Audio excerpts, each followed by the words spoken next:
Welcome to আনিষ্কা butterfly. আজকে কিন্তু বাগবাজার স্ট্রিটে চলে এসেছি, আবার একটা দুর্দান্ত দোকানে চলে এসেছি।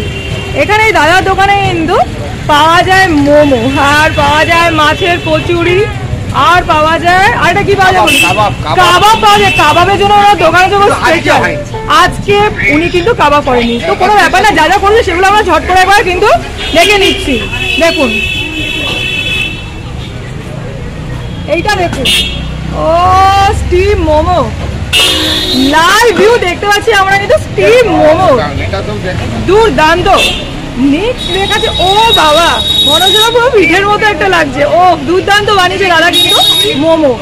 আপনারা যারা মনে করছেন যে মোমো খেতে ভাই খুব ইচ্ছে, বাগবাজার স্ট্রিটে কিন্তু চলে আসতে হচ্ছে, সেখানে কিন্তু আরামসে বসে কিন্তু মোমো খাওয়ার একটা ফেসিলিটি রয়েছে।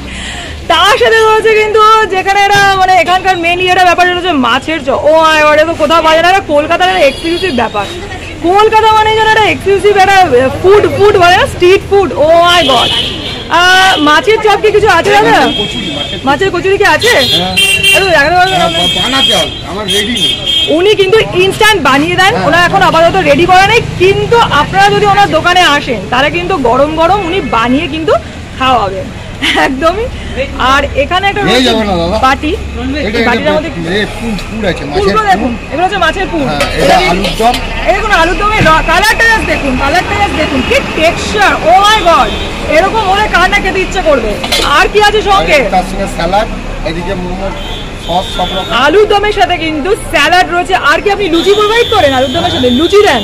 না না, এই মাছের কচুরির সঙ্গে আলুর দম। ওকে, মাছের কচুরির সঙ্গে কিন্তু এই আলুর দমটা দেওয়া হয়। আলুর দমের কালারটা দেখেছেন, টেক্সচার অফ দা আলুর দম। ও মাই গড, প্রচন্ড পরিমাণে ভিড় হয় এই দোকানে। স্টিম যে মোমোটা দেখালাম, দেখে তো ফ্রাইড মোমো এখানে পাওয়া যায়, আর এরকম গরম গরম আপনাদেরকে ভেজে কিন্তু সার্ভ করা হবে। ও মাই গড।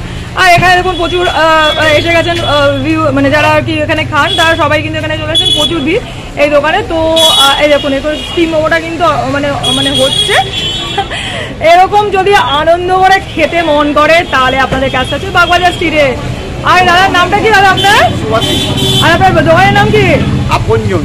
হ্যাঁ, দাদা কিন্তু অনেকটা শাহরুখ খানের মতো দেখতে, তো ওনার দোকানকে কিন্তু আপনারা শাহরুখ খানের দোকান বলতে পারেন। চলুন, যদি তোমাদের এই ব্লগটা ভালো লাগে প্লিজ একটা লাইক দেবে, আর করবে শেয়ার, আর সাবস্ক্রাইব করো। Thank you.